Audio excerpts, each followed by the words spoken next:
साथियों, इस दिवाली में आपकी डबल दिवाली का काम मैं करने वाला हूं। इस दिवाली में आपको एक बहुत बड़ा तोहफा देशवासियों को मिलने वाला है।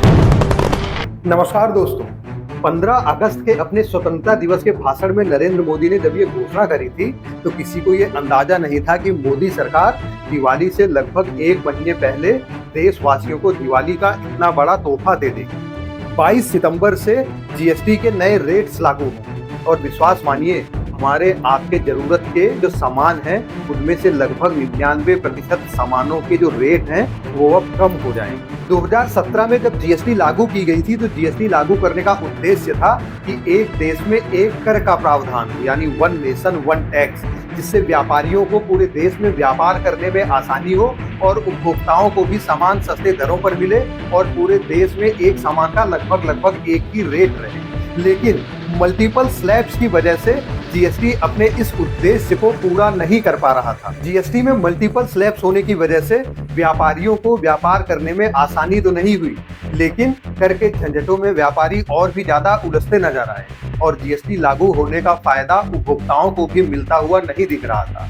इसी वजह से जीएसटी में समय समय पर सुधार करने के लिए जीएसटी काउंसिल का गठन किया गया, जिसमें केंद्रीय वित्त मंत्री समेत सभी राज्यों के वित्त मंत्री भी शामिल थे और ये काउंसिल जीएसटी में सुधार के लिए समय समय पर निर्णय लिया करती। लेकिन जीएसटी में सुधार का सबसे बड़ा निर्णय लिया गया इसमें, और जीएसटी काउंसिल ने ये निर्णय लिया है कि 22 सितंबर से जीएसटी में मात्र 2 स्लैब ही काम करेंगे, यानी जो 28% वाला जीएसटी का स्लैब था उसके अधिकतर सामानों को, लगभग 90% सामानों को 18% स्लैब में ट्रांसफर कर दिया जाएगा और 28% के स्लैब को हमेशा के लिए समाप्त कर दिया जाएगा। इसी तरीके से जो जीएसटी का 12% वाला स्लैब था उसके सामानों को 5% के स्लैब में ट्रांसफर कर दिया जाएगा और 12% जीएसटी के स्लैब को भी समाप्त कर दिया जाएगा। यानी अब जीएसटी में मात्र 2 स्लैब ही एक्टिव रहेंगे, 5% और 18%। इसके अलावा भी जीएसटी काउंसिल ने कई महत्वपूर्ण निर्णय लिए,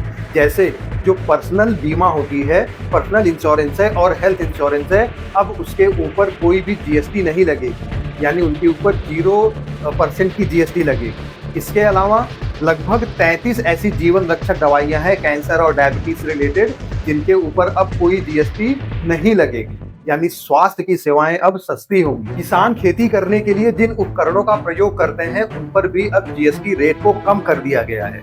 घरेलू उपयोग के जो सामान हैं उन पर भी जीएसटी रेट को कम कर दिया गया है।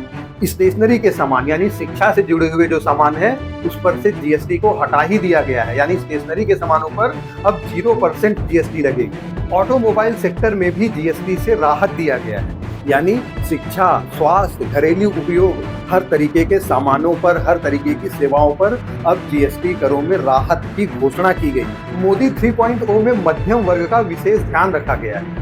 इसी वर्ष अपने वित्तीय भाषण में निर्मला सीतारमण जी ने कहा था कि 12 लाख रुपए तक की आमदनी पर अब कोई इनकम टैक्स नहीं लगेगा और अब ये जीएसटी 2.0 यानी जीएसटी करों में सुधार। कई एक्सपर्ट्स का ये मानना है कि जीएसटी करों में इस सुधार की वजह से जो मध्यम वर्ग के परिवार हैं उनको प्रतिवर्ष लगभग 75,000 रुपए तक का फायदा होगा, यानी लोगों के हाथ में पैसा बचेगा। पैसा बचेगा तो डिमांड बढ़ेगी, डिमांड बढ़ेगी यानी मांग बढ़ेगी तो अर्थव्यवस्था में और ज्यादा उछाल आएगा। मोदी सरकार के जीएसटी के इन सुधारों के बारे में आपके क्या विचार हैं, कमेंट करके हमें जरूर बताइएगा। मिलते हैं अगले वीडियो में, तब तक के लिए नमस्कार।